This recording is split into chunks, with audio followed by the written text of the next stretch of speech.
নারায়ণগঞ্জের ২৫০০-এ বিশেষ অর্থনৈতিক অঞ্চল পরিদর্শন করেছেন কয়েকটি দেশের ৩৬ জন বিনিয়োগকারী। অনুকূল পরিবেশ, পণ্য সরবরাহ ব্যবস্থা ও অবকাঠামো নিয়ে খোঁজ খবর নেন তারা।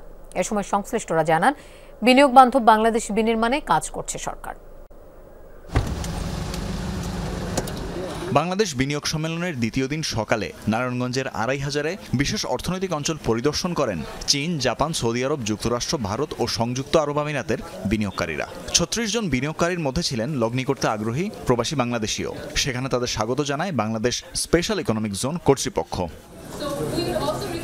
বিনিয়োগকারীদের সামনে বিএসইজেড কর্তৃপক্ষ দেশের বর্তমান অবস্থা ও বিনিয়োগ সম্ভাবনা তুলে ধরেন। পরে সেখানে সুইডিশ কোম্পানি নিলর্ন ১০,০০০ স্কয়ার ফিটের প্লট নিতে একটি চুক্তি সই করে। বিনিয়োগের সামগ্রিক অবস্থার খোঁজ খবর নেন তারা। বিভিন্ন ফ্যাসিলিটি তৈরি করা হচ্ছে এবং আপনার জন্য সকল সুবিধা তৈরি করা হবে। We have invested almost $78 million in the first phase, and we have started the manufacturing, and we are the first one to start manufacturing the visas, and we plan to grow, and we plan to invest further. The other company can develop the global level factory, and also this factory can accelerate the development of Bangladesh.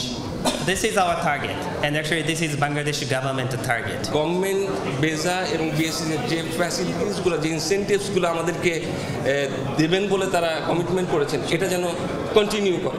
প্রধান উপদেষ্টার উপপ্রেস সচিব আজাদ মজুমদার বলেন, বিনিয়োগকারীদের আকৃষ্ট করতে নতুন policy হাতে নিয়েছে সরকার। বিনিয়োগ ভবিষ্যতে আরও বাড়বে বলে আশাবাদী তিনি। এর আগে ৮টা কোম্পানির সাথে এখানে এই ফ্যাক্টরি স্থাপনের জন্য চুক্তি হয়েছিল। আজকে আরেকটা হয়েছে, আরও ৪টা ডেভেলপ হচ্ছে এবং নেগোসিয়েশন স্টেজে আছে আপনার ২০টা কোম্পানির মতো। এখানে ১,০০০ একর জমি নিয়ে এটা করা হয়েছে। এর মধ্যে ৬০০ একর জমিতে অলরেডি ল্যান্ড ডেভেলপমেন্টের কাজটা শেষ হয়ে গিয়েছে, আরও ৪০০ একর কাজ চলছে। একজন বিনিয়োগকারী এখানে বাংলাদেশে এসে বিনিয়োগ করলে তিনি যাতে তার বিনিয়োগের সুফলটা ঘরে নিতে পারেন, পাশাপাশি বাংলাদেশে যাতে উপকৃত হতে পারে, এই জন্য প্রয়োজনীয় যা যা সাপোর্ট সেগুলো নিশ্চিত করার জন্য সরকার কাজ করছে। এই অর্থনৈতিক অঞ্চল পুরোদমে চালু হলে অন্তত ১ লাখ মানুষের কর্মসংস্থান হবে বলে ধারণা কর্তৃপক্ষের। তানভীর মৌসুম, যমুনা নিউজ, নারায়ণগঞ্জ।